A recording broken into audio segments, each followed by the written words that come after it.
everybody, welcome to another episode of Out of Our League. Today we have an awesome special guest who I just found out has a lot of freaking movies, and we're going to talk about it. However, before we get started, I just want to introduce our producer, Makenna, PotterPants212. How are you doing today? I'm doing fantastic. How are you? I'm doing well. Now, I have a quick question for you.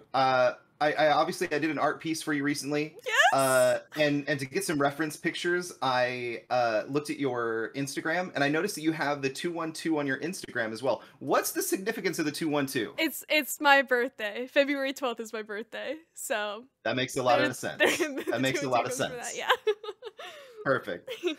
But yeah, anyway, I'm Phil J. Woodward, or Philip J. Woodward with 2 L's. You can find me pretty much anywhere. I'm going to be the host today, and our wonderful special guest. You might know him from 6-1 Indie, or The Trophy Room, or the Kind of Funny NYC community group. Kyle Stephenson, how are you today? Doing fantastic, Phill and Makenna. Thank you for having me. Yeah, absolutely. Been a big fan of the Simply Sassy crew and what they've been doing from afar. So I'm happy to sit down and actually talk to human beings instead of just seeing you on the Twitter. So yeah, it's great to be here. Yeah, it's nice when people look at you as a human being and not as if you're a Kojima CG doll like our poor friend Hassan Karaman right now. Yeah, man, I feel bad for him in the studio. I do. But also, in a weird way, I don't, because they got so many eyes on their project. Right. Like, so many people are flooding to their page just because they think it's Kojima. I would love to know how many followers they got from when this started to now, because now they're up at almost 35,000, I think, last I checked, which is insane for a company that, you know, had literally no traction before this point. Absolutely. So yeah, you're right. It definitely brought a lot of people on board, and I'm excited to see where it all goes. That most recent update of delaying the app, is a little weird, but I don't know. They announced it in April, they delayed it in June, and then they delayed it again right before the June launch, and then they delayed it again the day they were supposed to launch it, which is really weird. Man, there's a lot going on. I think they got too far over their head Swept with up, it. Yeah. Also, like, I had this theory where the app that they're referencing to is PlayStation Experience, and like that would be like the name of the PlayStation Summer Showcase, but who knows? Yeah, that would have been cool. If somebody wanted to hear you go more into depth and stuff like this, is there a video out there they can go check out? Yeah, sure. You can go check out the Trophy Room, a PlayStation podcast, which is the weekly PlayStation show that I do with one of my best friends, Mr. Badbit, on Twitter. Been doing it about 3 years now. Been talking PlayStation nonstop each and every week. It's been a blast. A lot of tinfoil hats on when it comes to this Blue Box Studios thing. So just search the Trophy Room PlayStation podcast and podcast on any podcast service, and on YouTube, just search the Trophy Room and we'll be there. Unless you find the sneaker Trophy Room. Did not realize that there was a sneaker version of the Trophy Room before we branded the Trophy Room PlayStation podcast. So we don't talk about sneakers. Just go to the other one. Go to the one with the sacred symbols. Absolutely. Not the sneakers. Got it. Yeah. Oh, we have a Cesar. Do we need to adjust the layout real quick? Yeah. I'm sorry. No, you're fine. We're really happy that you're here. I just got off of a stream and I didn't know if I should jump in or not. You're perfect. While we're getting things set back up for the new layout, let's give the listeners at least something to listen to before we get into talking about you. I want to say one interesting thing. Do you know what Hassan Karaman's name means? Oh my god. I know it means, oh god, hero, right? Yes. Yes. Karaman means hero, which is the same as Hideo. Hideo means hero. But his first name means good looking. So his name is literally good looking hero. That's pretty. It's so dope. Pretty fantastic. Yeah. I'm jealous. Were you guys talking about that Blue Box shit right now? A little bit, but we were only delving a small amount so that we could show people where to go to get their PlayStation news, you know? As soon as Gino explained it to me, I was just, oh, hi, Kyle. Hi, this is our first time. I was just like, that's ridiculous. And it's either Hideo Kojima or it's somebody that's just really in and over their head, and I think it's somebody that's just in over their head. And sure enough, that's what it was. Sure seems like it. That's definitely true. I'm still not entirely convinced, if I'm being 100% honest. I mean, you can believe whatever you want, but if it turns out to be the indie studio, you're just gonna look like an asshole. I'm kidding. No. Like we were saying before you hopped on, like I did, like the amount of eyes that got on their studio because of all this. Like I don't feel too bad. Yeah. I definitely don't. Think there are people that are horrible, sending death threats to poor Hassan and Blue Black Studios, and it's just I feel terrible. Yeah, that's ridiculous. The whole team over there, and I feel horrible for Makenna because I just ruined everything. No, you didn't ruin anything at all. Everything's all fixed. We're just getting things fixed. Everything's fine. There you go. She hates me. All right, we're back. We're back. All right, so for those who don't know who you are, Kyle, tell us a little bit about yourself. Tell us what you stand for. Tell us what all your projects are about. What you fall for. Who you fall for. Who I don't know. Let's go. Who tells your story? Well, hopefully somebody tells my story. Hamilton reference. Man, who am I? I'm just some kid on the East Coast, Long Island, New York. Grew up here, went to college in upstate New York. Love PlayStation, love video games as a whole. Really? And just like hanging out with friends, talk about movies and whatnot. You might know me because I'm a kind of funny best friend for a very long time. Like Phill mentioned, I started the kind of NYC New York area best friends community stuff where we would do meetups in person or whatnot, and that slowly morphed into 61 Indie, which is our indie game like media coverage site that we run, as well as like we mentioned, to do the PlayStation show. And might have seen me on PS I Love You not that long ago, which was insane. You can brag about it. Yeah. I will brag about it whenever I want, Cesar. That was a dream I never thought would happen. I got very lucky. Go ahead, Cesar. No, I was gonna say, so like you said, you kind of started with the kind of NYC, and then it kind of morphed into 61 Indie over. It was the pandemic, right? That would really push it when you guys were like staying at home a lot. And you guys were like, do we want to? What was the conversation to change the name? Is basically what I'm trying to get at. Like, because it was kind of NYC, and then you guys changed it to 61 Indie. Was it like the whole do we really want to be associated with kind of funny type of thing, or like what was the conversation like to change the name? Sure, yeah, it was a little bit of that, but not for any bad reasons. Like we absolutely love kind of funny in the community. It was more of like we were tired of being at like PAX East or like a Comic-Con and trying to talk to developers as we're trying to play games or whatnot and try to get codes and try to explain them what kind of NYC is, and like, oh, we're a fan group of kind of funny and we're just a community of best friends, and they're like, oh, okay, so you're not kind of funny. And there was one developer who reached out to us and referenced us as kind of funny New York. And we're like, whoa, hold on a second. We are not. We're just as good as that would be. Exactly. We are not. I definitely don't want to step on any of the KF crew's toes at all. So it just kind of morphed into making our own thing of it, because we were doing more and more, especially with the pandemic. Like we were stuck, no meetups or anything. So we were really getting into the content stuff. So we thought, why not just change our name and really just go all in on covering games and whatnot. It's awesome. Yeah.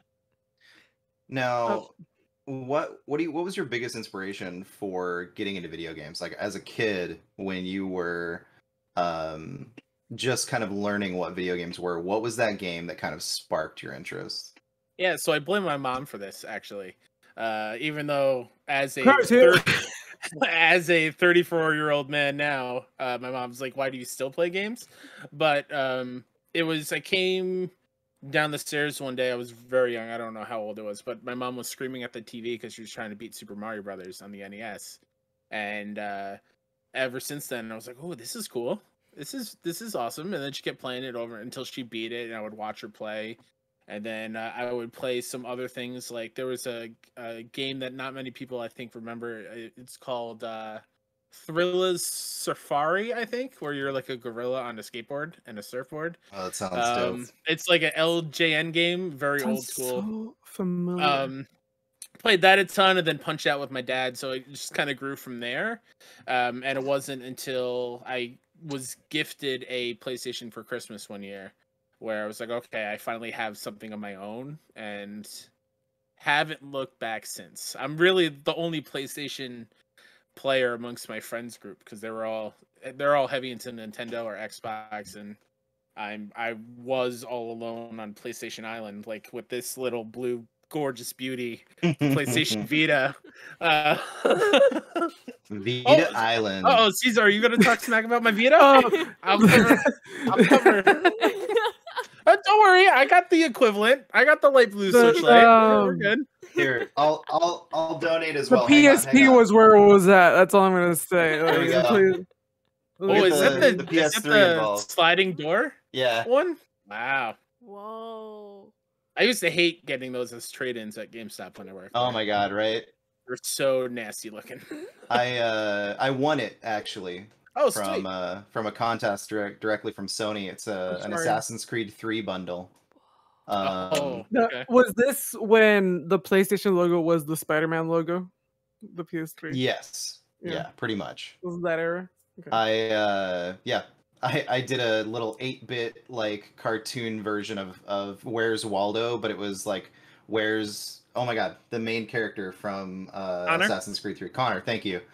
I was like, Noah Watts.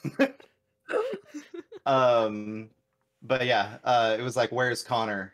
It was a little fun thing, and they liked it, so won a PS3 out of it. So playing a lot of these games, like you grew up in the same era that I did, so were you renting a lot of games? Absolutely. I mean, people don't even really know what that is anymore. I guess the GameFly era kind of does, but it's not the same as going. I had a Hollywood Video. What do you mean? I'm too young. You're 2 years younger than me. Don't make me feel old, Makenna. Don't do this. I didn't have. I was too young to do Blockbuster stuff. Yeah, I rented a bunch from Blockbuster. We had a family video store on our main street, which in my town is literally like 5 buildings. That's how small my town is on Long Island. Ooh. But yeah, Blockbuster would be the go-to. Beg my dad before I got a PlayStation, like, hey, can I rent the system? Back when they would allow people to rent actual systems. I remember that. I mean, if you did that today, at least you'd have an internal hard drive to save your games on. When you rented at least you have like a cloud now. Like you have a cloud to like. If you rented a PlayStation 1 or an N64 back then, there was no memory cards that came with it. So when you played a game and you were done, you'd have to restart from the beginning every single time. And I played the beginning of Crash Bandicoot before I got my own PlayStation legit 55,000 times. Because I would have to start all over. It sucked. It's funny that you say that about like renting consoles. I had a GameCube and I didn't know what a memory card was. So it's just...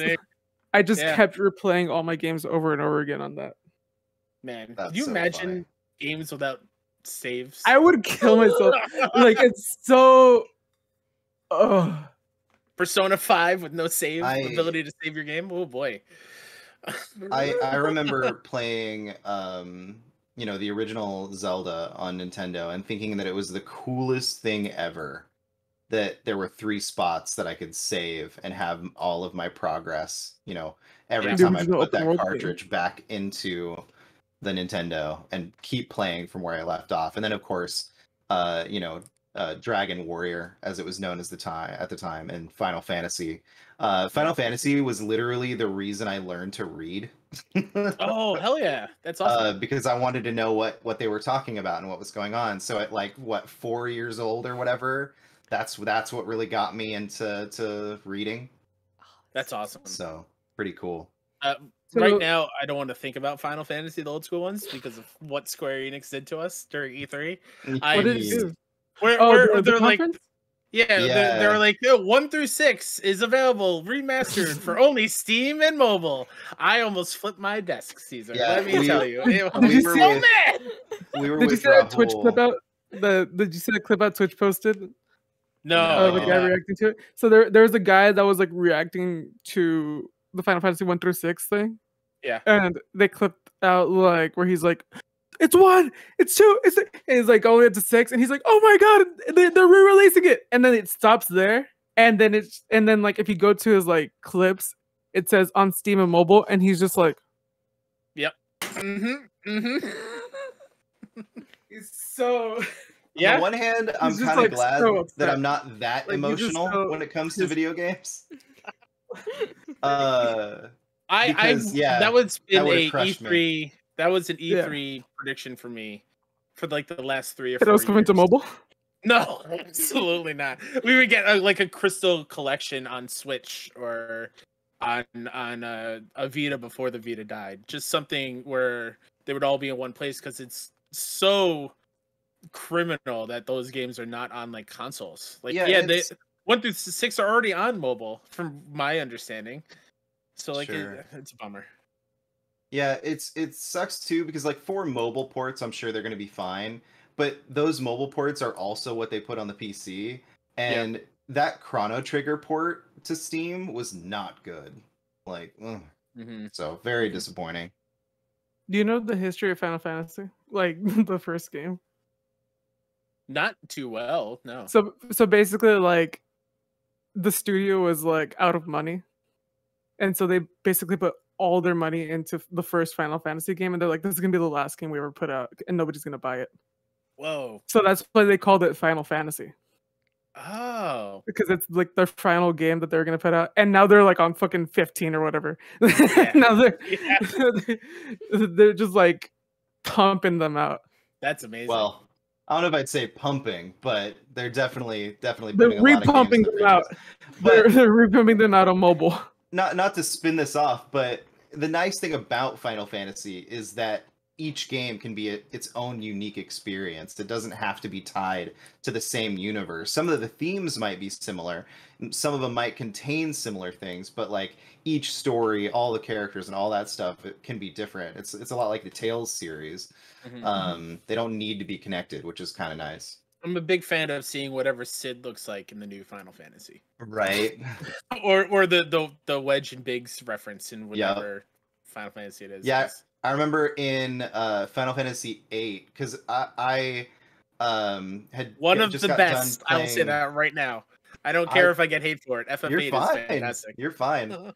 I played that card game in that game so much. Oh, so good. But yeah, when Biggs and Wedge were introduced in that one, that was really cool. The flashback stuff. Yeah. Anyway, back on track here. So you grew up playing PlayStation, basically. Yes. Was there like a need, especially now that you're like in video games media in a way? Do you feel like there's a need for you to like catch up on other titles that you missed out on growing up? Yeah. So I still played like Nintendo throughout my life. Still like go over to friends' house, play Smash and GoldenEye and stuff like that. But when it comes to Xbox, that is where my knowledge just jumps off a cliff. Like I have no like for you, there's not much going on over there. Like there wasn't much. You know what? Yeah. But like I've never played a Halo single player campaign. I played multiplayer a bunch like back in high school. Never played through a Gears, never played a Fable. Like there are a lot of Xbox things that I so badly want to hop into. It's just finding the money to buy a Series X because I want to play it on my nice TV, and I don't want to sit here on my computer and play it on Game Pass. So it's just kind of like that hurdle. But once I get it, I'm very excited to play through Halo. To be fair, though, you may not have to worry about that if the streaming sticks are going to be up to par. Sure. You may just need a streaming stick and a controller, and you play it on your TV. So I have a sickness, Phil. You could already tell behind me, but I am a big physical media, so I need an Xbox with a disc drive just in case. Okay, let's dig into this. Before the show, you were telling me that you want to own every single movie you've ever watched, whether it's bad, whether it's good, and you own close to 900 Blu-rays. Correct. So where did this start? How did this start? How do you afford this? I haven't bought one in a very long time. Can't talk about that legally. Yeah, I can't. No.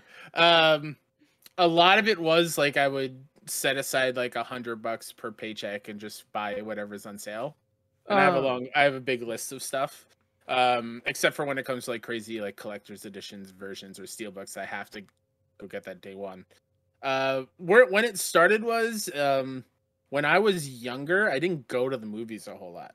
Like I was very shy and some ways still am today. Very much kept to myself. Didn't have friends that would invite me a whole lot of places. So like I would see on Facebook back in the early days, like them all being at the movies or whatever, and I'm here stuck at home watching X-Men for the 5th time on DVD. Which is not bad, which is not a bad thing at all. It's just so like I really missed out on a lot of stuff, a lot of classic movies because my parents weren't really into them. So when I started to work and have my own money and my own car, I'd be at the movies for like triple features, like every other weekend or something like that. And then when Blu-ray started coming out with the around the PS3 era and having the PS3 being able to play these movies in what I thought were mind-blowing visuals at the time, 1080p, oh boy, fantastic looking. I decided to like hop on that board and start collecting, and it hasn't stopped anywhere since. Now it's like 4K. I need the 4K version. I was living in a 720p world until last year. Okay. Oh so my god, I feel it. Cesar, welcome. It's been too long. like you saying that it has to be 4K is really like it hurts me because I've been living in a 720p world for like until last year, and I'm like, this is fine. Yeah, I mean, I just if I have the TV capable of it, like I want to be able to watch it in the best quality as possible. But I totally relate to you with the physical things. You know Celeste, right? The indie game. Oh Celeste? yeah. I have the collector's edition up there. I refused to play it until I could get a physical version of it. Yeah, like I just didn't want to play it because I knew I would love it. So I was like, I'm not touching that game until I can get my hands on it. So have a great time with physical versions of games.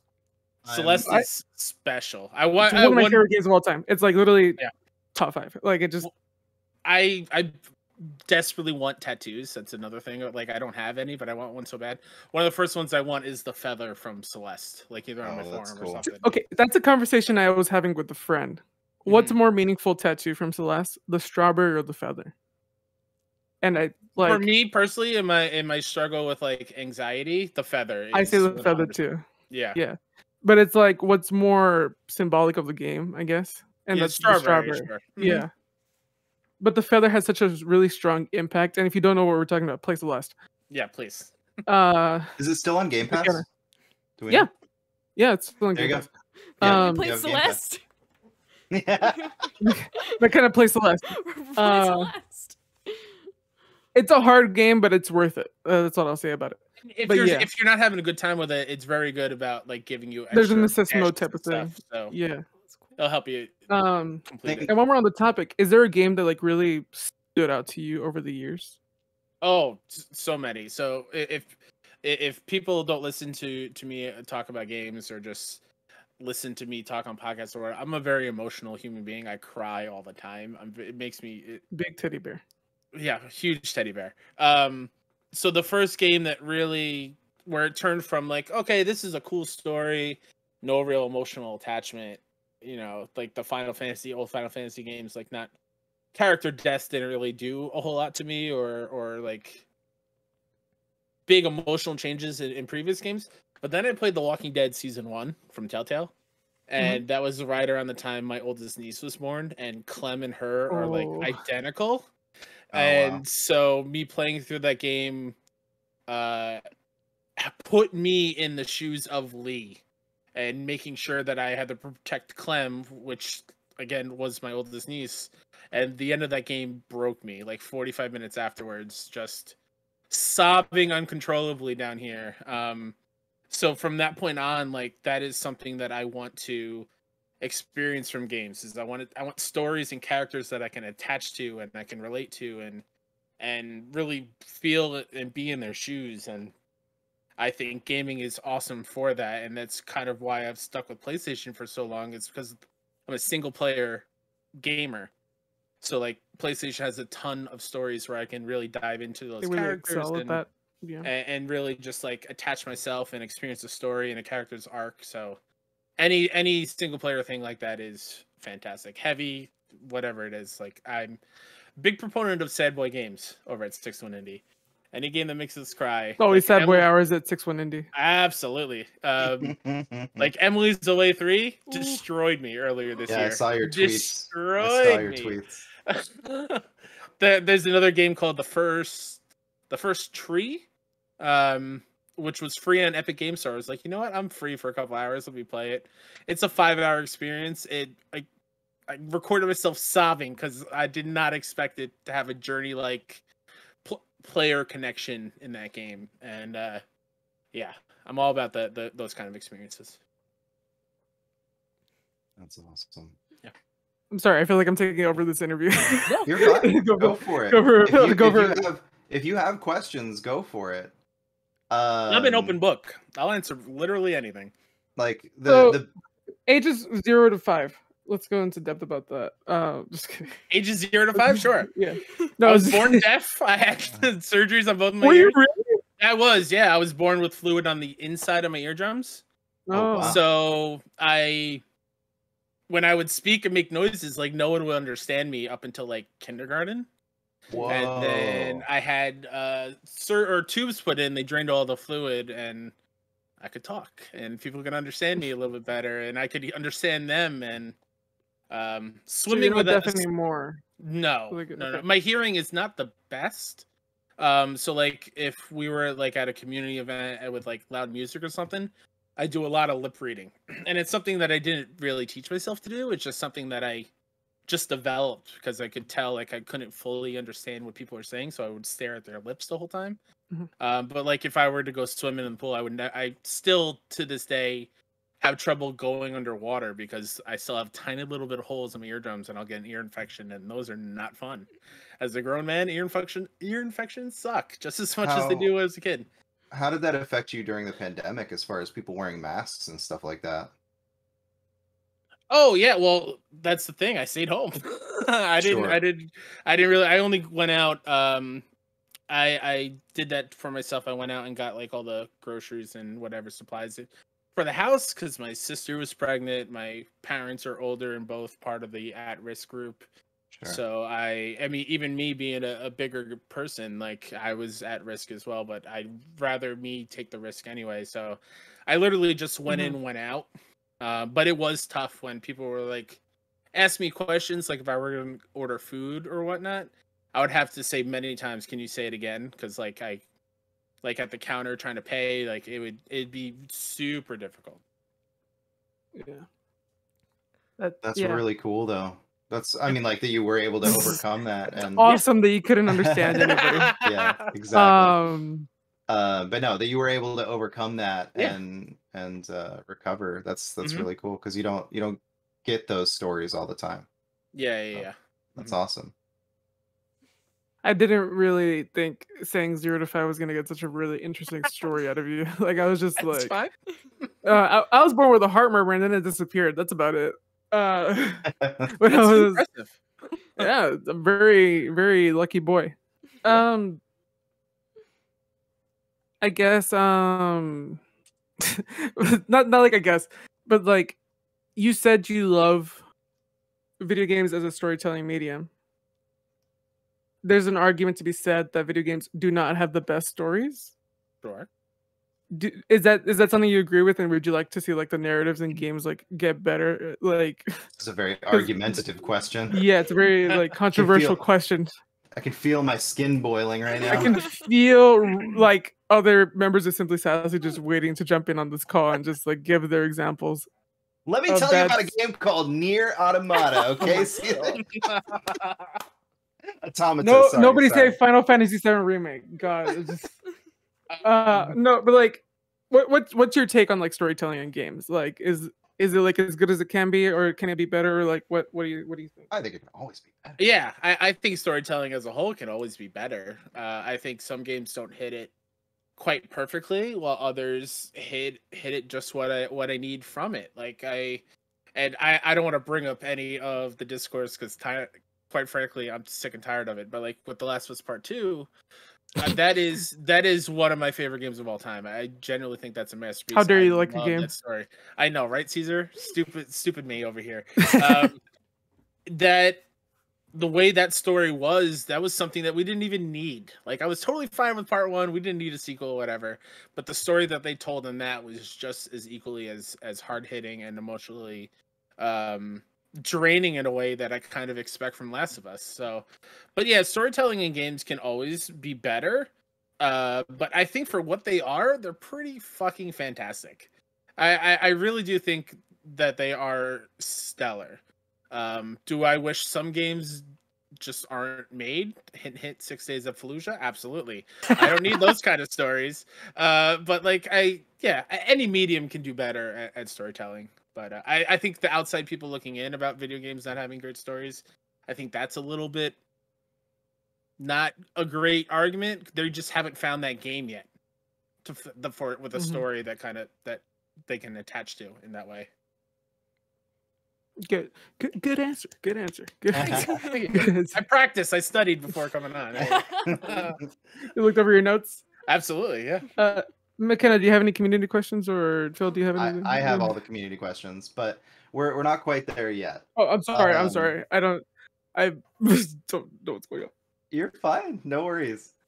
So all of us are fans of Kind of Funny. How did you get started with the Kind of Funny community? Oh yeah. So what was your introduction? Intro to the crew was I was looking up a walkthrough of Last of Us, actually, PS3 days, and I discovered the thing called a podcast, called Podcast Beyond. Legit did not know what a podcast was before that point, honestly. And so from then on, I saw that they had other things outside of that podcast, and have been a fan ever since. But it wasn't until like I got real deep into the community. I want to say it's been like 4 years ish when I lost my job. I went to school for teaching. I was a substitute teacher, and there was an issue with my certificate, and I thought I had another year before it expired, but it expired that year. And so I was like, oh, why haven't I got my letter to return yet to sub? And they're like, oh no, it's expired. You are legally not allowed to teach. And wow. I fell into a very dark depression. I was at the lowest I've ever been. And that's when I had more time to just kind of watch their stuff and actually not be a lurker in the Facebook group and actually comment and form relationships with people. And that same year is when I started doing community meetups out here on Long Island and in the city, and started just meeting other people. And those people that lent their time and their friendship to me are the reason why I'm here talking to you and just breathing air. Honestly, that's how low I was. And so that's why I will always love KF and what the community has done for me, because I'm literally here creating stuff and talking to you guys. So yeah, they mean the world. Let's see, I'm getting emotional right now. I'm trying not to cry. I cried yesterday. I cried the day before. I'm cried out. You're good. I'm trying to save the tears. You're good. I watched Luca the other night, and my wife was like, "Are you crying right now?" And my God. Stop it. If it makes you feel better, Kyle, I was in a very like deep depression when I found Kind of Funny as well, and I was just like, there was a big point in my life where there was a difference between me either being here the next day or not, and I attribute still being here today to Kind of Funny. And so I understand where you're coming from. Absolutely, yeah. And like those same people that I formed friendships with, that year where I dove deep in, the John and Jordan, who I met at community meetups and whatnot. They're actually in Pennsylvania, Makenna as well. they helped pay my way to KFL 3. And that's awesome. That weekend was one of the most eye-opening and really monumental weekends. And not just as a fan getting to meet them and see the show and meet all these other people, but it was very much just like my mind did a switch where it was like, I want to do this. Whatever this is what I want to do. Like, not being able to teach, and since then I've got my certificate back. I've been subbing, whatever, but it looks like I can't get an extension on that certificate, and I haven't taught enough days to become a professional certificate, which is a bunch of bullshit. So I need to find a new career, and why not dive deep in and get to a spot where I can either just talk about video games all day or do something that actually brings me happiness and joy and not like stress out. Like, that's literally the only thing I want in my life, is to be happy with what I do and be comfortable and just kind of make up for the lost years, you know? Yeah. It's a very different shift in tone, I would say. Like, our parents or older generations, I would say, was definitely like, you have to work to survive. Yeah. And now it's like kind of like people are like, well, I want to work to live, or I want to live to work, so to speak. Mm-hmm. I don't want to work to live. I want to live to work. Mm-hmm. Or so. I get what you're saying. Like, even my parents, because I'm an older person as myself in my 30s, I still live at home because I can't afford to go anywhere. My sister, beyond my oldest niece, she now has a set of twins, and she's gonna have a baby boy in a week. So there's gonna be 4 little ones in this house. Yeah, so there's a lot going on right here. But even to this day, like, my parents would be like, all right, I have a show to go do, like, and they'll say, oh, are you getting paid? No, I'm not, but like, one day, hopefully, just let me go kind of do my thing. It's like literally the only thing that brings me joy these days because of the pandemic, so like, let me do it. Mm-hmm. But yeah, I'm hoping one day those questions are gone and they'll be like, okay, yeah, he gets to talk about games, even though I think it's stupid, but like, he's making money and he's doing what he loves, so that's all I can ask for. That's awesome. It's a great goal. Yeah. Sorry. So when you started the kind of NYC, that was post the meetups. Like, you had already met some people and then decided to move further with that? Yeah, so I did a couple on my own, and what I didn't realize is Kelsey Lynn Towndrow, who is one of the co-founders of 61 Indie with myself, and her husband now, Mike Towndrow, who met because of a meetup and the community, which is incredible.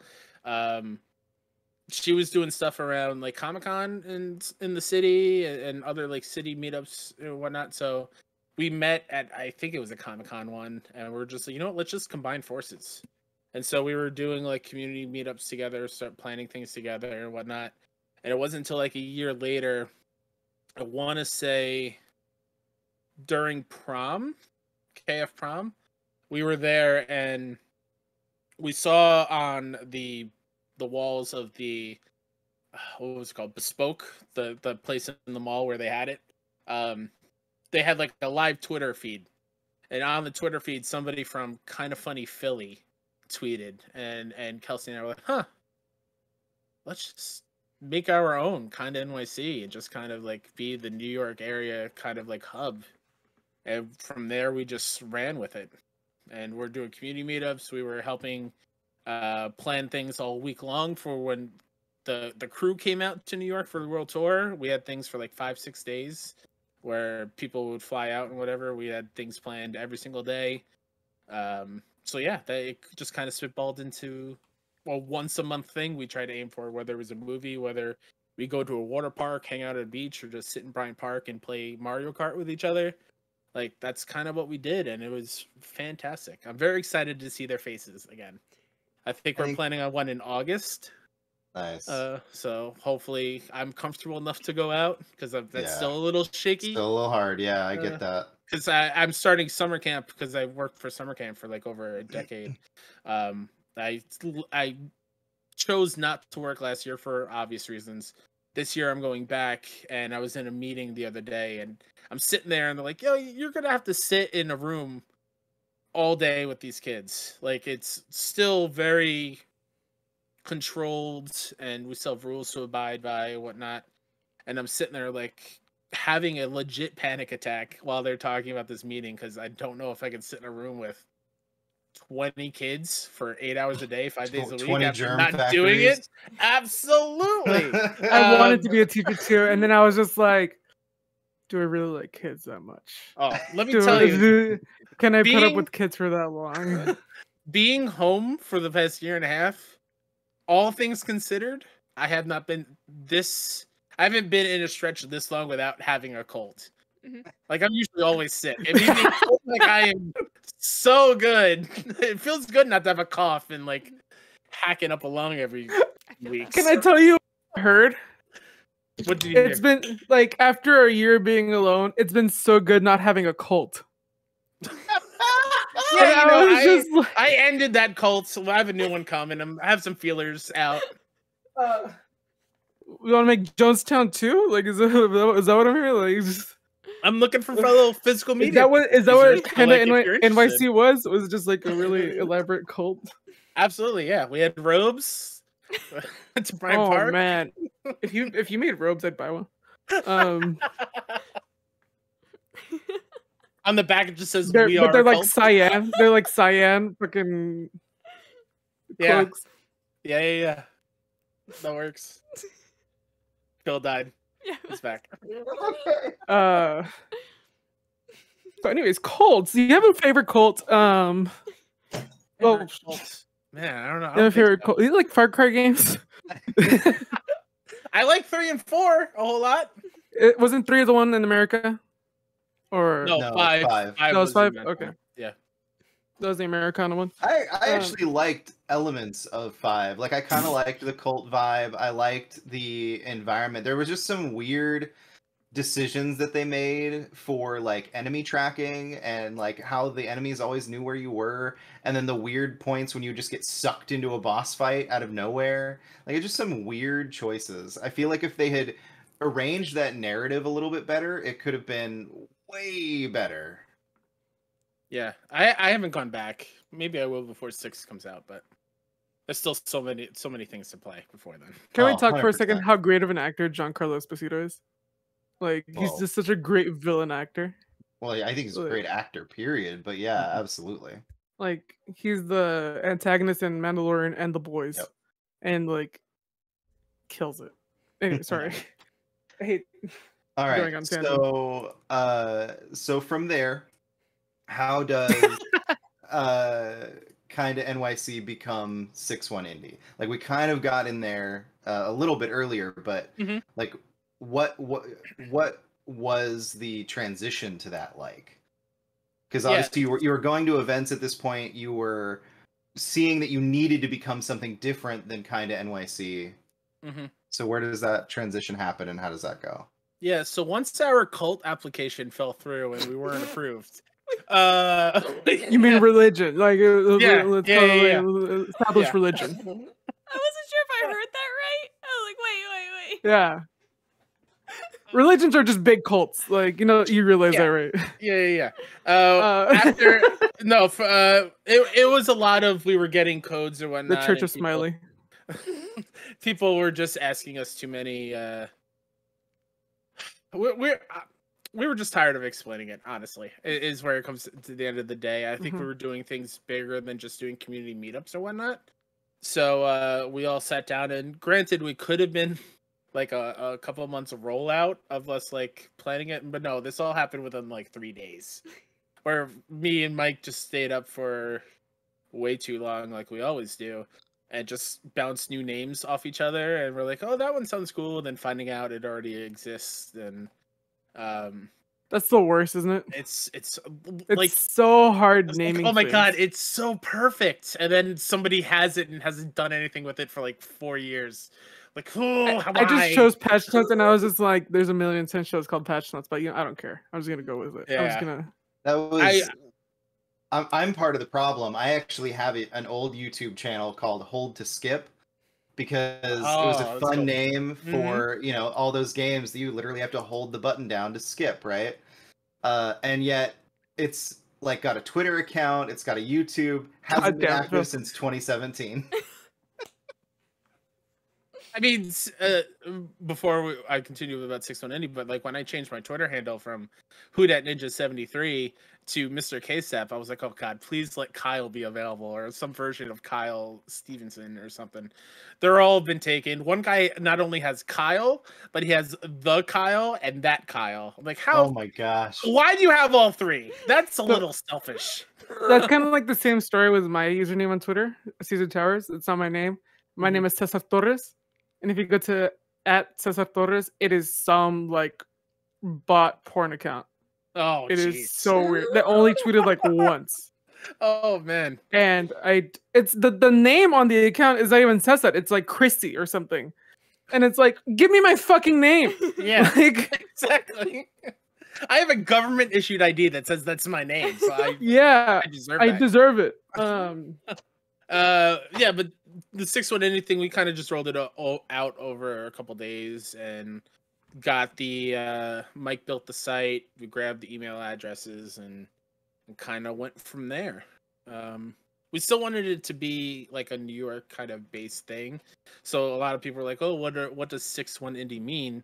6-1 comes from Track 61, which is an old abandoned subway platform in New York City that was used to usher out like presidents and important people out from underneath the hotel, so they wouldn't have to deal with people like out on the street, like the public.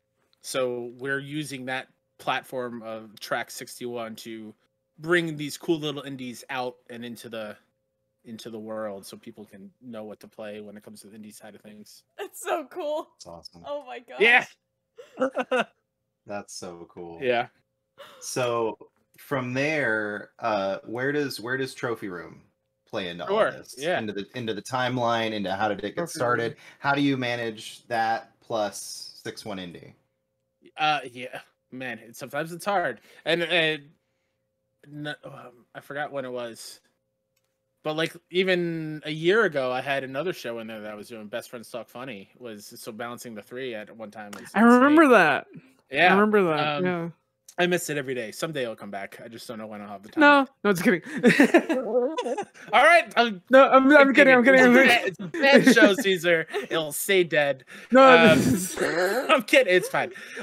Trophy Room. So yeah, like I met my co-host Joe, Mr. Badbit, at the same meetup where Kelsey and Mike met for the first time in person. Aww. And a couple weeks later, he was looking for a guest to just hop on and fill in. And I messaged him in our Facebook group chat. I was like, yeah, I'm down. I would love to talk PlayStation. We did the episode. I wish I could listen to that episode today, but just to see how bad it is from my point of view. I always think quality-wise. Like and then I said on that episode, like, oh yeah, I'm going to PSX that year, so I'll come back and talk about everything I played and whatnot.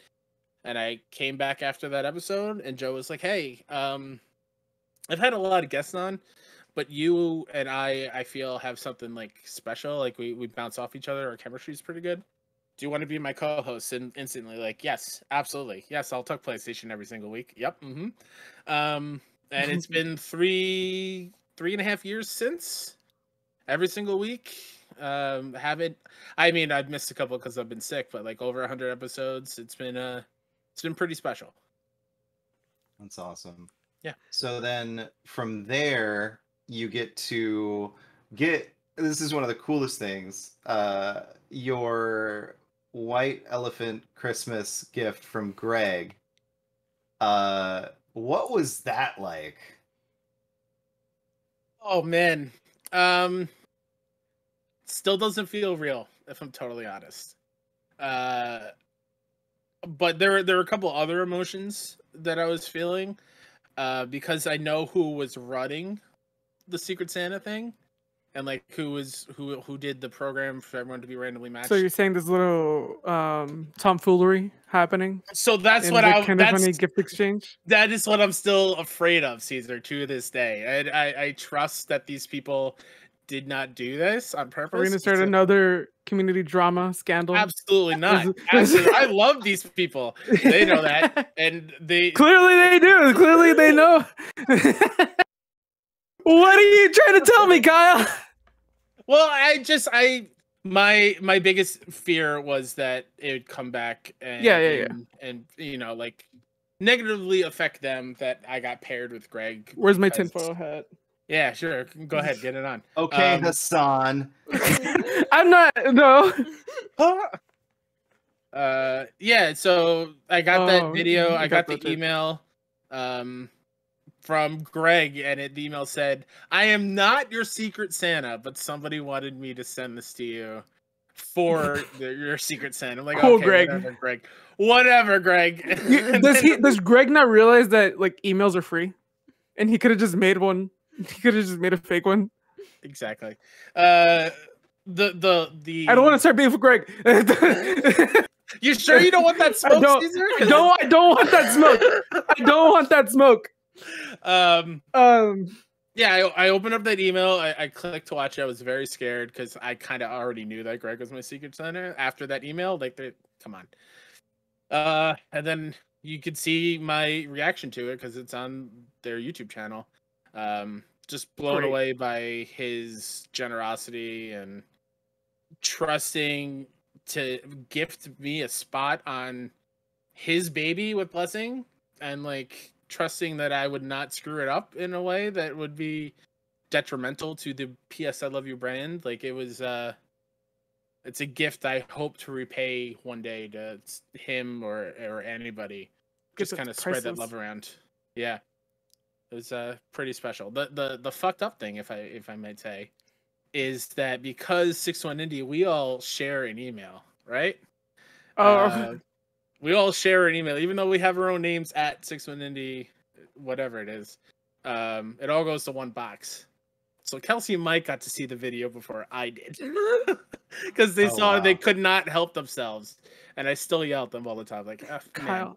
You do realize that emails are free, right? I know. You can just make your own. I know. So yeah, that was quite the experience. Now, to be fair, when paying for an email with a domain attached to it, it's not quite free. He can get Kyle Stephenson at Gmail or whatever. Like, you know, he could just get I'm just saying. When you're cool enough to have Kyle Stephenson at 61 Indie, not quite free. Not free. So not free. Not free. No. You were on PS I Love You. Greg was your Secret Santa. Yeah. Greg knows Jeff Keighley. Yeah. PT confirmed. Absolutely. Spoiler alert, I'm in the game. Jeff Keighley is friends with Hideo Kojima. Hideo translates to Caravan. Blue Box. Caravan starts with a K. My name's Kyle. Oh no! Breaking news! My last name starts with an S. Silent Hill. It's happening. Oh man! If only your last name started with an S and ended with an L. I know, right? I get a little excitable. What kind of dream come true was it to be on PS I Love You though? Like, talk about that process. Oh man, I hopped into that call and I legit just kind of just watched the cake being made in front of me. Just kind of like took it all in, and even like I've watched the beginning of that show because I have a weird thing. I can't really watch myself. A lot of people. Yeah. The first 15-20 minutes, I was shaking like a leaf, and I was so nervous. There's even a point in that episode where Greg, I think, was reading people's names, and somebody wrote in as Kyle. Their name was Kyle wrote in, and I thought he was just reading the comment, but in reality, he was kicking it to me. So there was a good 5-second pause on my end, and then that's funny. My brain clicked like, "Oh no, me, this Kyle," and then I had to answer. But yeah, I just wanted to. I really did hype up that show a whole lot. Like, I felt it was my duty to not only myself, but to the trophy room, to 6-1, to the people who love and respect me and are friends with me to You're also make just like a them really proud. big, well-known community member, so it's like also a responsibility to the community as a whole as Yeah, well. there was a lot of weight on my shoulders that I probably should not have put on myself. No, put more. More. I'm already a big man, Cesar. Anymore, I might drop. So yeah, I just wanted to make sure I made everybody proud and did not want to be the type of guest that back in the day would have YouTube comments like, "Oh, this person thinks they're Greg Miller. They're talking way too much and Dude, taking that away is from my the people." fear. So I had that in my head, but I think it went well. I hope to be back one day. I hope I didn't screw it up too much. Yeah. I mean, it's And it's still one of my favorite episodes of the show. Thank you, Phill. So. If I am not mistaken, I could have sworn I saw you tweet in the last couple of days or hours, maybe, that your dream is to be hired by Kinda Funny. Oh yeah. Oh yeah. Yeah. So bringing it back to KFL3 actually real quick. The night before, I had a series of dreams. And so far, for real, premonitions. One was to meet them, and I did that weekend. Wow. I know, crazy. The second one was that I would be on stage one day, and I was at Kinda Funny Prom. I was voted as one of the royal court members. Oh. The second one was to be on a piece of Kinda Funny content, and I was P.S. I Love You. And the last one was being the mystery hire at a Kinda Funny Live, like coming out on stage and nobody knows, and the pomp and circumstance, like the Tim Geddes ass level, you know, confetti cannons, dope music behind me, full on WWE entrance return, like kind of thing. Like, I'm gonna say this, and it's not to like because you're here or anything. It's not to like. There's a ton of community members. Very few of them stand out to me as much as you. Like, or very few of them stand out, except for you. Like, you stand out a lot. You'd be one of the ones that would probably get really hyped up because a lot of people know who you are, and like I feel like you get a lot of if you were hired, like that you'd be like the obvious one. Like if like there are people that like you see like get an opportunity, you're like, why is that person? You're definitely not. If you got picked up, I kind of the next day, I'd be like, of course, why not? Yeah, that makes my heart happy. You're like you really.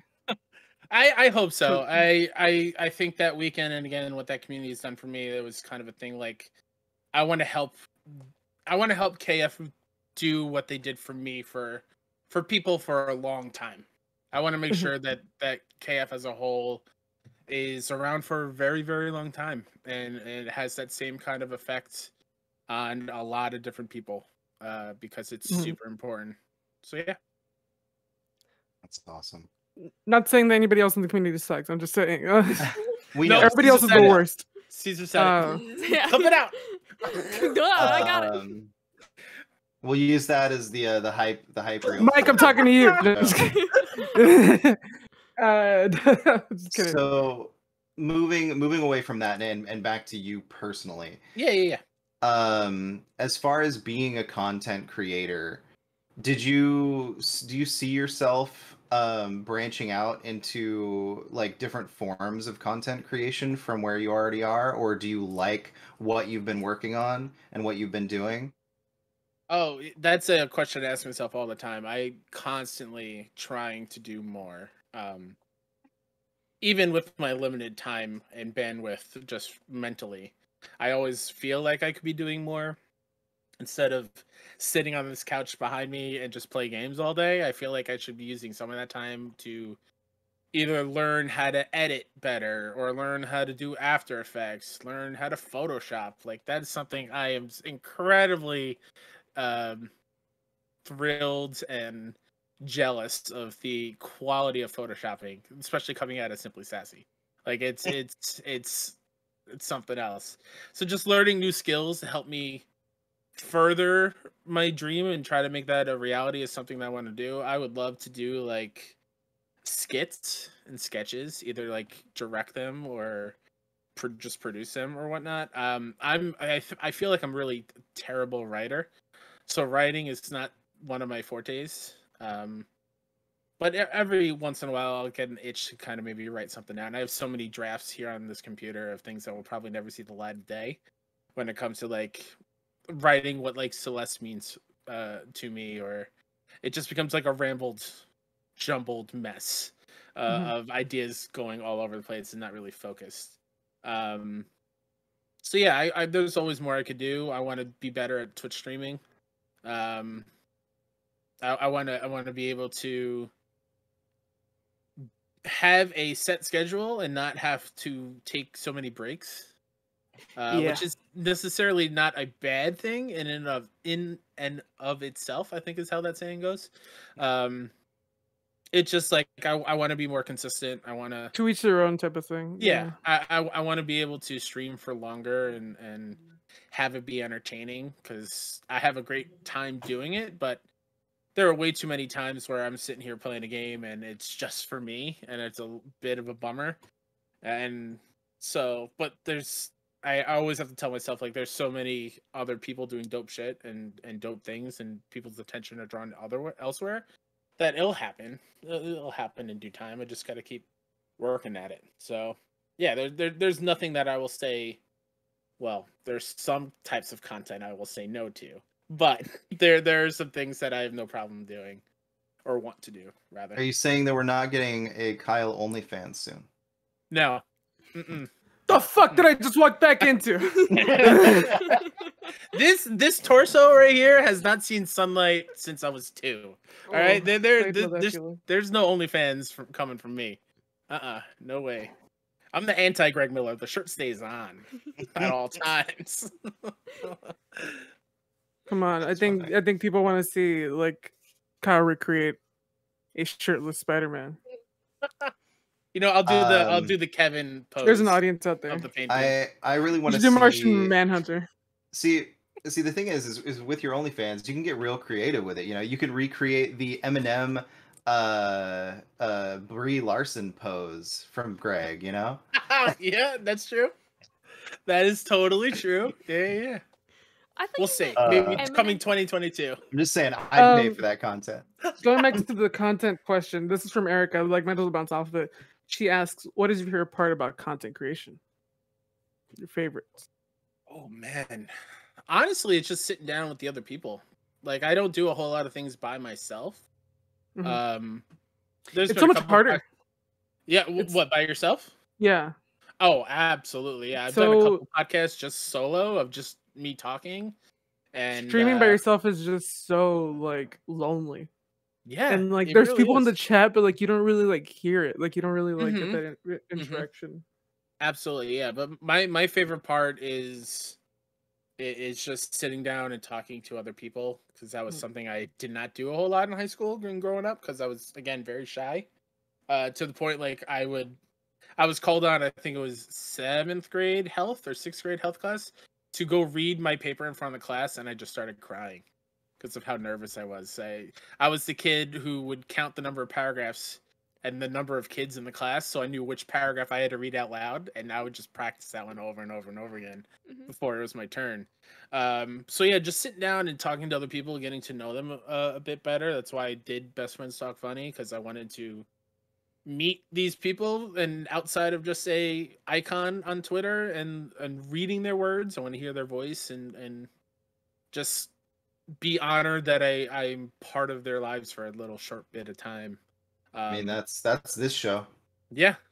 I've met so many great people. Absolutely, yeah. The other part that I really love when it comes to like Turf Room specifically, because we've been doing that for so much longer, is just everybody saying and tweeting at us like, man, your show got us through this week, or my week, or whatever. That's the best, isn't it? That's incredible. That's something that I could not have imagined. It's always so scary too whenever you get that comment that's like, I really love your show. Like, at least for me. Like, I don't know how you feel. It's terrifying when somebody's like, I really like your show, and it's just like, because then you know, like, you can't let up. You got to keep going. There's a lot of pressure. Like, yeah. For like, just saying, Cesar, I need more megabyte. I need it. It's expensive. We're working on it.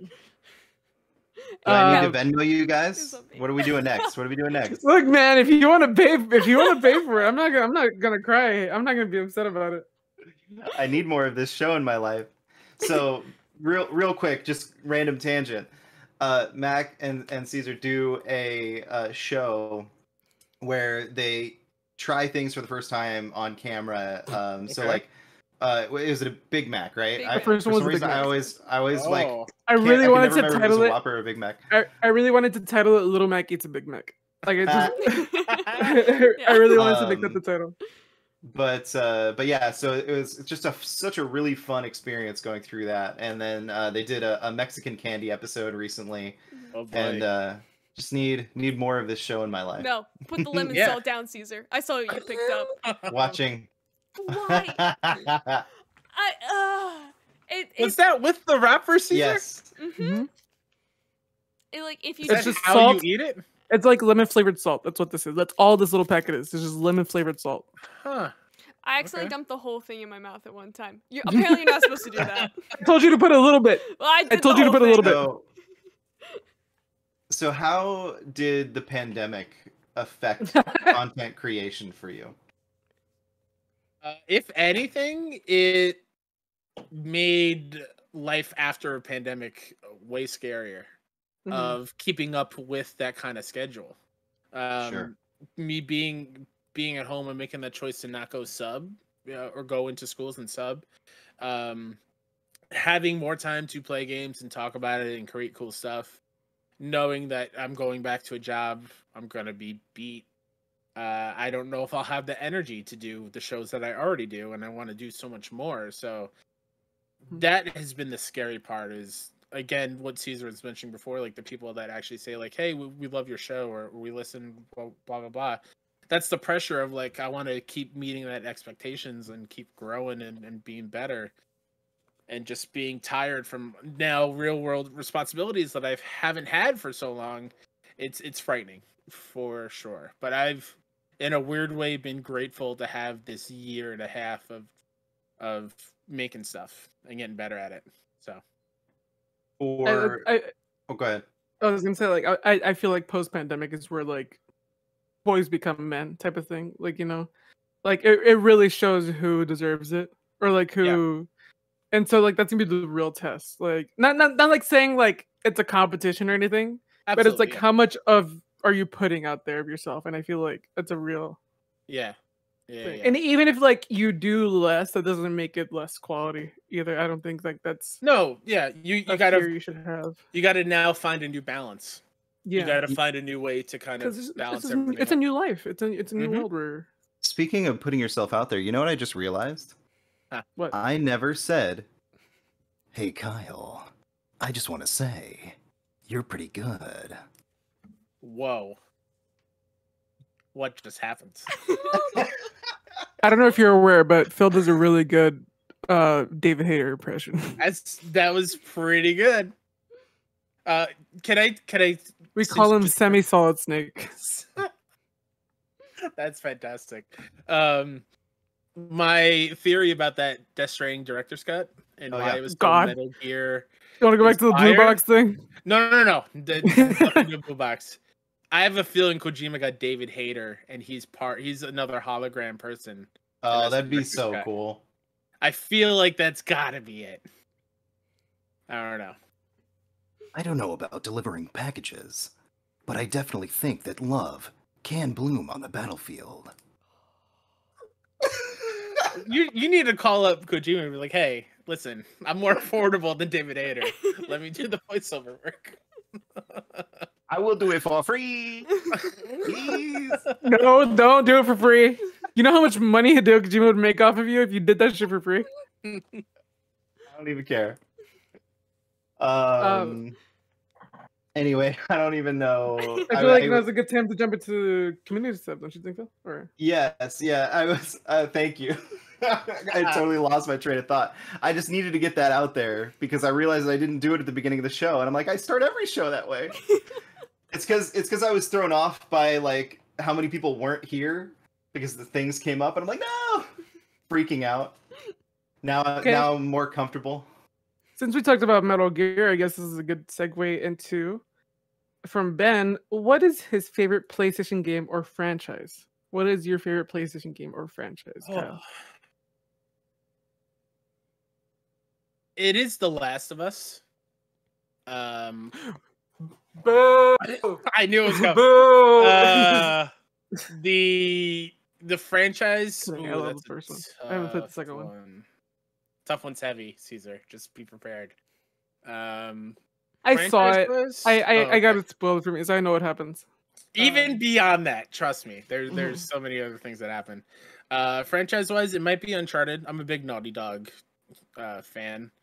Horizon is also super special for me and my with me and my nieces. That's the Horizon? first game that actually, that's the first game that they actually sat down and were like, "Hey, what is this? This looks cool."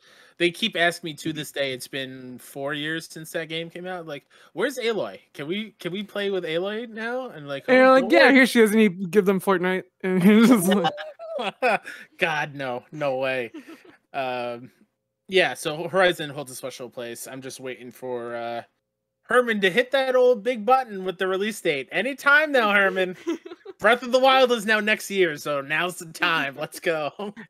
I really hope they come out in the same month. I really. Cesar, I can't. As much as the discourse of Last of Us Part 2 was unneeded, I can't listen to another round of Zelda versus Horizon. I can't. Okay, they're very different games, but to me, I prefer Zelda. I'll just say that. I prefer Breath of the Wild. They're very different games. 20 minutes of Breath of the Wild. I played 20 minutes of Horizon.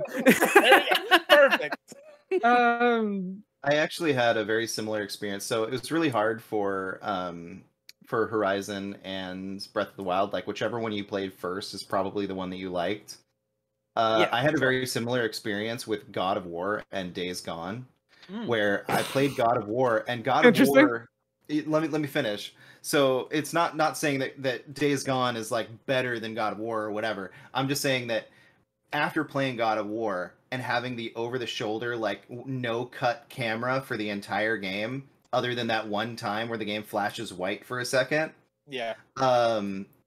Then moving over to Days Gone, which would fade to black and then bring up a cutscene and fade to black and bring up a cutscene every single time you went 10 feet.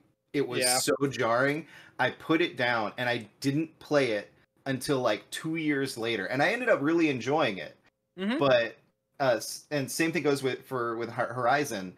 I didn't end up playing Horizon until like 2 years later because I guess it was about a year later. But because after playing Breath of the Wild and having all of the freedom that those systems give you, and then jumping into Horizon, which felt so restrictive, like you had specific places you could climb.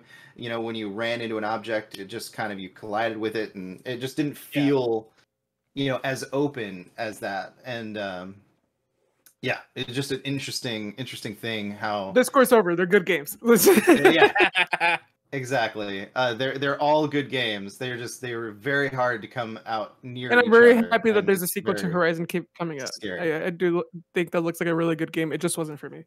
Yeah. Herman, release the date. Ashley Birch, though. When it's ready. When it's done. Amazing.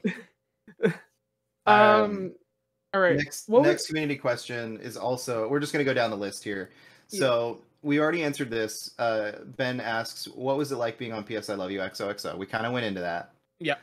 He also asks, how does he always get his beard to look so powerful and majestic? Asking for a friend. While we're at it, he also asks, how is he so awesome? That's true. Oh, that I don't have an answer for. I don't think I'm awesome, so thanks, Ben. Yo, you are definitely awesome. Yes. You're definitely out of our league. He's the thing. He's a thing. It's like any movie that's it's only good unless they say the title in the movie. Movies, books, TV shows. I freak out every time. Makenna, what we need is right before Cesar is about to say that. Are you gonna say the invincible thing? Are you gonna do the invincible thing? It says out of our league. Oh my god, yes. That's amazing. So instead of like just cut out the audio of me saying out of our league, just put the picture of the logo. But instead of blood, what's gonna be added every single time? Oh no. Well, what is the thing that's gonna go into the logo every time? I haven't thought this far. I'll have to talk to Joni and see what he can do for us. The beard question, I don't really do anything to it. It's no beard oils, no beard combs. I think I do use like a beard wash with like a shea butter in it. But like other than that, it's just here. This is a failed attempt at bleaching my beard because I'm going back to blue. Oh, nice. I wanted it to be blue for E3, but Gino, can you tell Kyle to dye his beard pure white and his hair jet black? Gino says that. Oh, Gino. Oh man. 1 year I will do just jet white or pure white beard. I tried to bleach it for E3. I wanted to get it blue for all that stuff, and it burned my skin. I didn't have the mixture correct. It got real bad, and it became like a auburn, like yellow-ish. It wasn't nearly as colorless as I wanted for the blue, because the last time I put the blue on, it didn't look good. It was too dark. So I wanted to be as blue as what my profile picture is back at KF Prom. Yeah. I wanted that color again, so I'm going to try to bleach it tonight and see what happens. I wanted to actually have a beard for this. I was going to do it last night. I'm like, you know what? If I screw up again, it's going to be bad. I got to at least look somewhat presentable for the Simply Sassy crew. So next up, we have Hoodie and Mark Freeman. Mark Freeman says, hope he's doing okay. And Hoodie says, how are you? Well, Mark says that he misses you also. Yeah. Hey, we're not there yet. We're not there yet. Hi, Mark. How are you? I hope you're well. I hope you're feeling better. You brought him up. No. I'm not to that part yet. I'm going to read that in a minute after he talks about you know what's up? how he is. I've been okay. The last piece of content that I did for E3 was our drunken AAA talk for 6-1 Indie. It was a 5-hour show, and the last hour and a half was just us telling each other how much we love each other drunkenly, and it got very real, and it took a lot out of me, so I'm still kind of recovering from that. But you know what? Feeling okay. Got a lot of platinums. I platinum Ratchet and Clank. That's my 100th. And now I have a bunch of cheap plats afterwards. I'm already at like 108. Popped in. Hey, I love me a good cheap plat. Popped in Jedi Fallen Order. Did not get the automatic platinum because apparently my cloud save was not my finish save. No. So I only got half of them. And you can only do that transfer once? Well, I that's the only save file I have for it. Oh, gotcha. So who's that person that Greg always talks about? Like he doesn't do any cheap platinums, but he's still like beating Greg, like the platinum prince. Oh yeah. He's part of crossplay. Oh god, I forgot his name. Oh my god, this is bad. It starts with an A, I think. Well, I'm gonna find him. I'm gonna be like, hey, yeah. Kyle's a. Oh yeah, no, he. I was on their show, and he was very. Oh, okay, cool. Cheap platinum as well. To me, it's like I go on a diet for so long when it comes to playing hard games with platinums. Let me have a little cheap platinum. It's a little like, yeah, you know, it's that high score chasing. Seriously though, that Returnal platinum. Whew. I only have one platinum, and I only have one platinum at Spider-Man PS4. Hell yeah! And I went to platinum Stardew Valley, and that's gonna be a lot. That's gonna be tough. I don't talk about my platinums because my first platinum was Senran Kagura. That's okay, Phil. That's okay. Listen, I don't trophy shame. I don't platinum shame. You get a platinum, awesome. Every platinum is, well, no, not every platinum. Most platinums are pretty good. What you trying to say? I'm just saying. There are some real garbage platinums that I had to go through. I say had like someone forced me, but like you know what I mean. There's a thing you have to do in Senran Kagura to get the platinum that I'm not proud of. That's all I'm saying. I don't even need to know, but I know what that game is like loosely about. So yeah, okay. Yeah. Anyway, so Mark just says, I miss him and his big, colorful beard and seeing him in SF. Yeah. So I was really bummed to not go to a studio opening party thing last year. We think that's still going to happen. Not You this think they're year. going to do it? I think next year. Sure, but I mean, do you think they will eventually still do it? Oh, you know what? That is a good point. I don't know how everyone feels about going to like a packed thing again. I don't know how they feel about like throwing something like that. I hope so. Yeah. But yeah, I don't know. I mean, KFBFs are generally, pretty smart, and pretty sure most of us are vaccinated at this point, and I would hope so. I hope it's something that happens in the future. Yeah, for sure. Erica at Ambelina on Twitter says, Ben took all my questions, and then says, what's your favorite part about content creation? Which we kind of went over that. Yeah. And Erica's amazing though. I can't wait to meet Erica one day. Yes. I have a Erica's message from Erica because I was recording with her earlier and I had mentioned about Out of Our League. She says hi. Ooh. You're her favorite. And Yo. she said that she hears that you give good hugs. I do. I am a world champion hugger. I challenge anybody to a hug off anywhere, anytime. This guy right here. Best hug in the world. It's hug time. And this is actually in relation to maybe what you were recording. I don't know. But it says, what's your favorite sport and snack? Sport. Ooh. Sport is a tough one. It always changes. Since I put like 200 hours into MLB The Show this year already, I'm going to have to say baseball. As a diehard, lifelong New York Met fan, very tough to be a fan of the Mets. This year seems okay so far. I'm not going to get my hopes up for anything. But other than that, it's football. Baseball and football are like not water polo. No, not water polo. No cricket. I don't understand how that game is played at all. I've tried to learn too. I have no idea what's going on in that game. No rugby. No, I've watched rugby at college. Game is even too violent for me. Yeah. I had a friend from high school who I went to go watch his game being played, and in that game he got hit so hard, he broke his orbital bone, and played the rest of the 35 minutes blacked out. He didn't know his name. He didn't know anything. He kept playing. I'm like, what? That's Stop. terrifying. Go to a hospital. Rugby is not that serious. How about Quidditch? I'm down for a good Quidditch. We play Quidditch? Let's play Quidditch. I try to bring Quidditch to summer camp, and the kids are like, "Nah, we're not fucking nerd."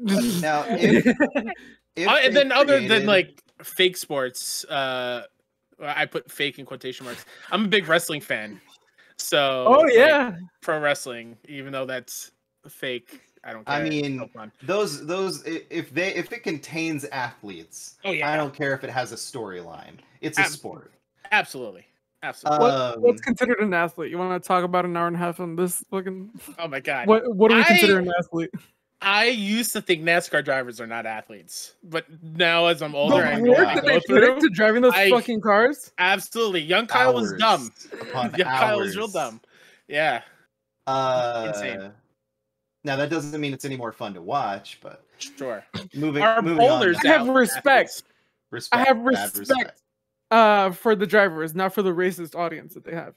Yeah. But good point. Now, if they made VR Quidditch, God, and they like had some sort of like referee camera that you could like literally watch a full game of Quidditch, like, would you be down for that as an esport? I mean, I'd rather play the game. I'd rather be. That sounds fun. Absolutely. But I feel like I'll go grab my headset right now. One way or another, it's going to come back to J.K. Rowling, so I'd rather just stay away from it. That's fair. Sure. I get that. Makenna, are you okay over there? I'm just thinking about I don't know if you're aware, but McKenna's like the biggest Harry Potter fan in the world. Oh, I love Harry Potter as well. I don't think I ever showed you this, McKenna. Hold on, let me get something. Okay. Seeing like my movie things behind me, well, I can't get it because it's tucked away somewhere.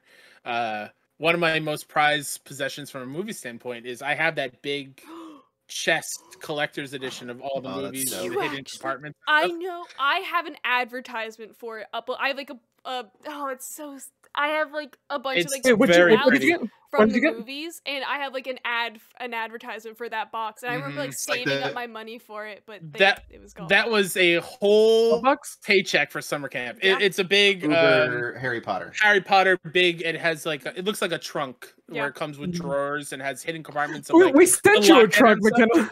No. This has this is bonus features and like paraphernalia. Oh, it's so cool. Yeah, it's pretty cool. I went to see Harry Potter Live, which is basically just like the orchestra playing Harry Potter music over the first movie. What?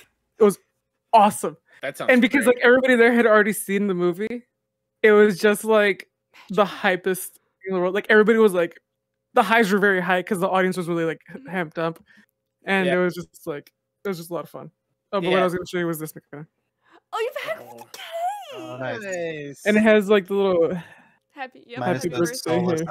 It's so cute. When you have a good crowd for any like a movie or a theater or show, whatever, Endgame is the best movie experience I've ever had. Oh, it's up there for sure. But I'm gonna throw out another one, and it's not like a big one. I got to see Snakes on a Plane a couple of days before release, and that was one of my favorite movie-going theater experiences in my entire life. The entire theater all screamed out at once. I'm tired of these motherfucking snakes on this motherfucking plane. All at the same time. We yelled and cheered when people died from snakes. Awesome. It was the best time. The only person that cared was some old guy who was like reviewing the movie a couple rows ahead of us, but it was all just us high schoolers. Did he have like a notepad and he was just like writing shit down? He was taking notes. Like, come on, you should have known. Snakes on a Plane, give it a D, whatever it is. Let's move on with our lives. Just have fun. Awesome. I want to see snakes on a plane. Fuck J.K. Rowling. Anyways, let's go back to... Yeah. We didn't get into your favorite snack.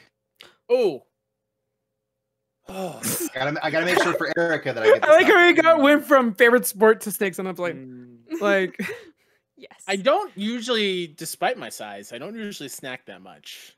But when I do, a good bag of Starburst jelly beans are like pretty fantastic.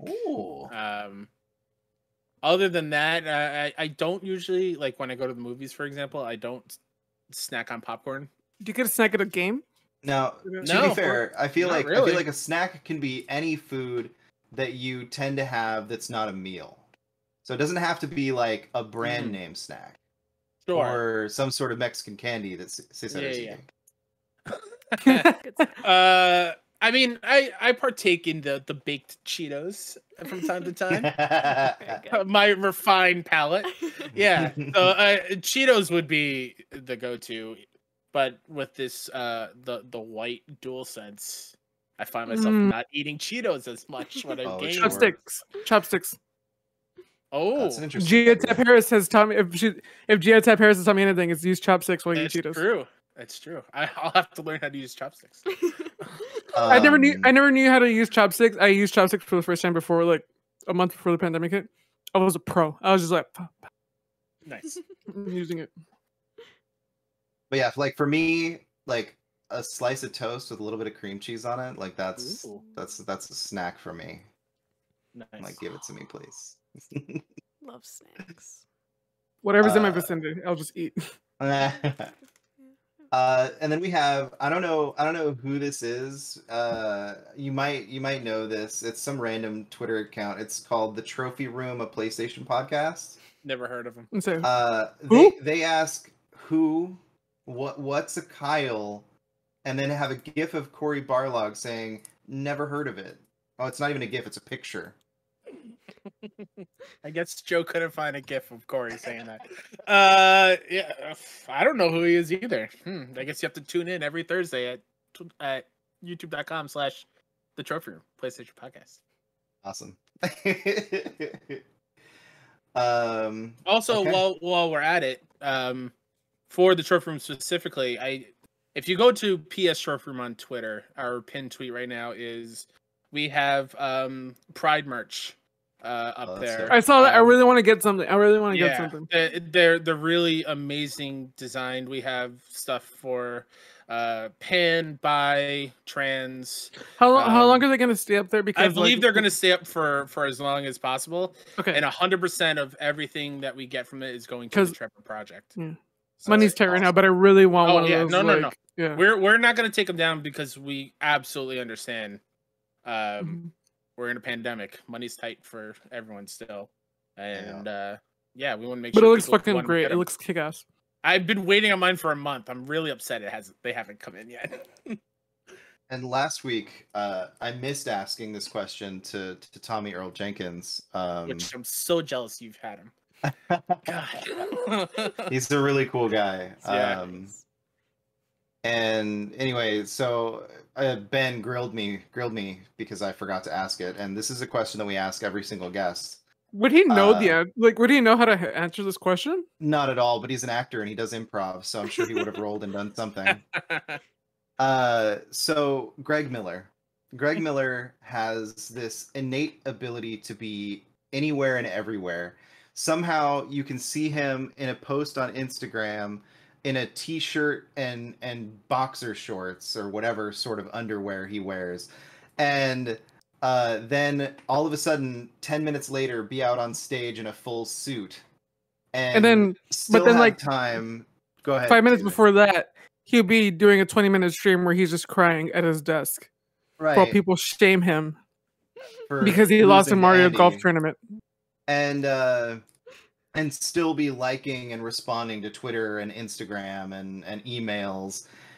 What is Greg Miller? Is he a robot? Does he have multiple clones? Does he have some sort of revitalization chamber? Is he like astral projecting into the universe with multiple versions of himself? Is he creating almost identical copies through a form of Asgardian magic that he learned from his mother? I don't even know. I feel like there is the Greg Miller we see is either Greg Miller or his twin brother Berg Miller. It's one of the two. I feel like he has a twin and they look alike and they're both married to Jen. I don't know how that works. And have we ever actually seen Poe? Oh, that is a great point, Cesar. We've only ever heard about him. Although I feel like some people have met him at community events. No, nobody's seen him. Nobody's seen him. No one's ever They're met him. paid actors. Oh, or is Poe just the short name for Porty? Or is Poe actually Hassan Karaman? Wait, Porty. P-T. Oh, me too.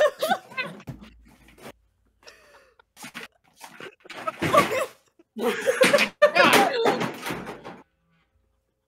just happened? I thought he was going to throw that out of the window. I'm dangerous. So that you're thinking it's kind of like that Paul Rudd movie. Right? It's like let's just move on. It's like not necessarily a clone like it is in the show, but it's like a twin. Yeah, absolutely. Yep. Mm-hmm.